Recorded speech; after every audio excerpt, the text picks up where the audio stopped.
welcome back to my channel. So I'm here at... Ang ingay! I'm not used to filming with so much noise around, but I'll do it. Channel. So I'm here right now in Las Vegas for CES 2023 and I'm currently at the Sony booth. You know, there's just so much stuff around at CES, so many cool stuff, but I'm going to be focusing on the things that I would personally use, like monitors, gaming, computers. But you also know what caught my eye? Sony's new brand, Afila. It's their first electric car, so I want to check that out. But before we check that out, let's go ahead and check out the VR2. The PSVR 2 releases on February 22, and I managed to get a chance to test it out with the upcoming Horizon game called Call of the Mountain, which is also set to release on the same date.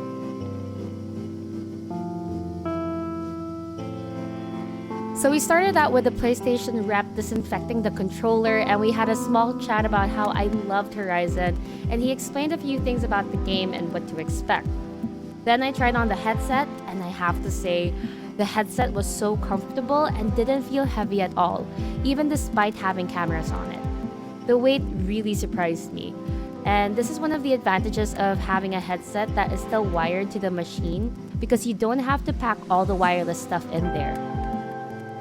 I then set up the eye tracking, which was super accurate and makes things so much easier, so you don't have to always move your head so much in case you're trying to pick an option. Other VR headsets don't have eye tracking, and there's so much more untapped potential with eye tracking. I then grabbed the controls, and the controls felt really intuitive, and the haptic feedback was excellent. I'd say it's similar to the DualSense, but when you couple those sensations with the VR, it just brings it to another level. When you pick something up, the sensation was different from, say, when you climb the ladder or gently brush the plant. Yeah, it's just a whole nother experience for me. And they all had different sensations. So the VR2 also has haptic feedback in the headset as well. And I thought it was so well executed and just the right amount, so you can really feel the sensations of the environment. The controllers also have adaptive triggers which alter the pressure needed. So it really makes the weapon handling and shooting super immersive and similar to the DualSense controllers. Oh yeah, the other thing I have to mention is the graphics and resolutions. It's really good, you guys. Even without my glasses, and you guys know I have bad eyesight and astigmatism, I could still appreciate the super crisp resolutions and graphics. Coupled with the headset, the sound was literally 3D sound, surround sound. And I could hear sound in front, behind, and the sides of me. As for the game itself, it seemed more like a demo that was tailor-made to get into the VR features rather than telling a story that was tied to the game. But it was well done, and in the world of Horizon, they did a great job creating a sense of scale and exploration and feel of that universe. Luckily though, I lasted not 2 minutes, but almost 15 minutes before I got slightly nauseous. So I was able to at least check out the weapon element. Again, I can't really fault the VR itself or the way they implemented the tech. I do get car sick and motion sickness pretty easy, and it didn't help that I ate a barbecue brisket meal from the food truck outside 10 minutes before. But overall, the experience was excellent, and the tech has come so far from the first version.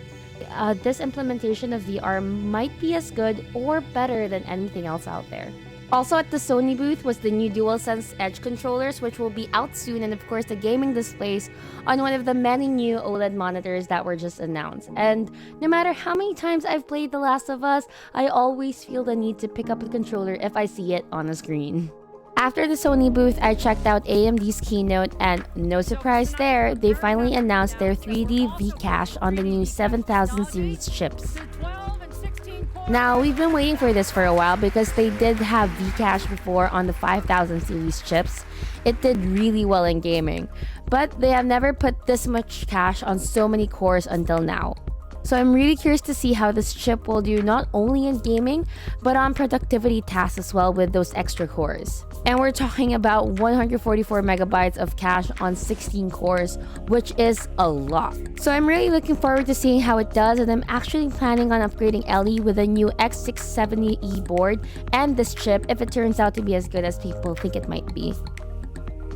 Moving on from AMD, let's talk about monitors. I feel like 2023 is the year when we finally get choices for OLED gaming monitors. So it's fitting that I ended up going to LG's floor first, which can I just say, was massive and probably the gaudiest showroom in all of CES. The notable displays for me was their new wireless OLED TVs, which basically has a separate box for all the HDMI cords and connections, and it connects wirelessly to the TV, which has just one cord, which is the power cord. They also had their Flex OLED gaming monitors, which literally changes from flat to curve automatically. Super novel, but I wondered how often I'd really go back and forth, so I'd probably pass on that. We'll come back to LG in a bit, as I wanted to move on to BenQ. So BenQ is one of the companies that might not spend as much marketing their stuff, but I feel like a lot of their products perform just as good or better than some of the bigger or more well-known brands. At the BenQ booth, I was especially interested in their first OLED monitor, and I was surprised that they didn't go with the typical 2K resolution in 27 inches or 43-inch ultrawide, and instead they went with a 48-inch full 4K. There actually weren't many full 4K OLED gaming announced. I think there were only 2 others that I saw at CES, and they used the same LG panel. So it really comes down to the feature set and how they're implemented between the brands. This one features BenQ's suite of features like HDRI, eye care tech, black equalizer, and a bunch of others. The refresh rate is 120 Hz and response time is 0.1 millisecond, and at that size and refresh rate, it's perfect for console gamers using the 2.1 HDMI port. But it should also work well for PC users who want 4K OLED and have enough desk or wall space. I did ask them about the larger size of 48 inches and mentioned that as a gamer that plays on PC, it's a great size for exploratory story games, but might be too big for shooter games where you need to look around the entire screen quickly, right? And that's when they showed a feature where you can actually format smaller sizes such as 27 or 32 inches, which I thought was pretty clever. Playing Spider-Man, I noticed super fast response time, no motion blur at all, and great contrast and colors even though the lighting in the showroom was bright and not ideal. The other thing that stuck out to me was the larger size wasn't overwhelming at all, and it was comfortable enough to play. They also showed me all the different settings which you can actually map to different inputs. And it does have USB-C that delivers 90 watts, which to be honest, any new monitor should have. I also checked out BenQ's X3000i gaming projector.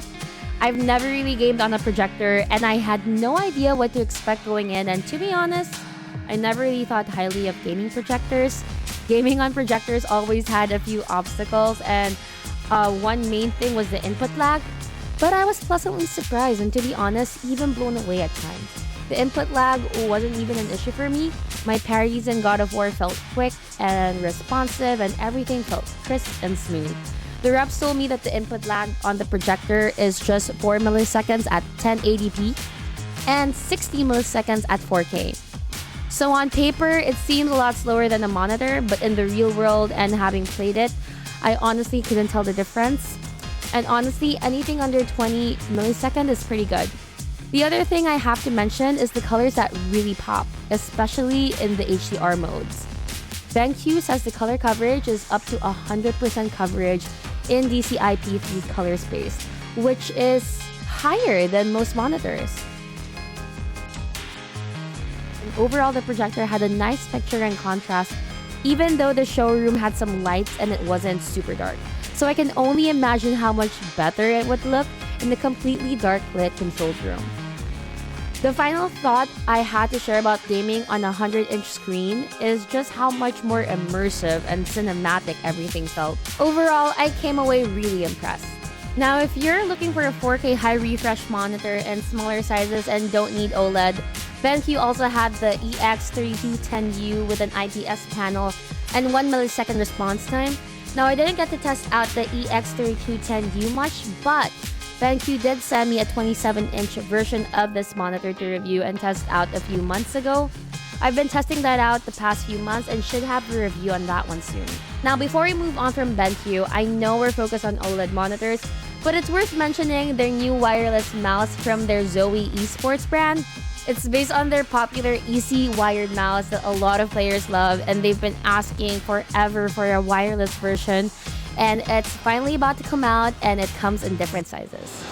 Back at the LG booth, they have plenty of their new UltraGear OLED monitors on display, including their 27-inch flat panel 27GR95QED and their curved 45-inch 45GR95QED Ultrawide.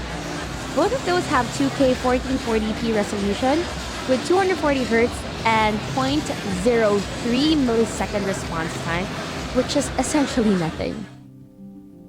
Asus has a couple of OLED monitors, including the PG27AQDM. The PG27AQDM is a 27-inch 1440p 240Hz monitor.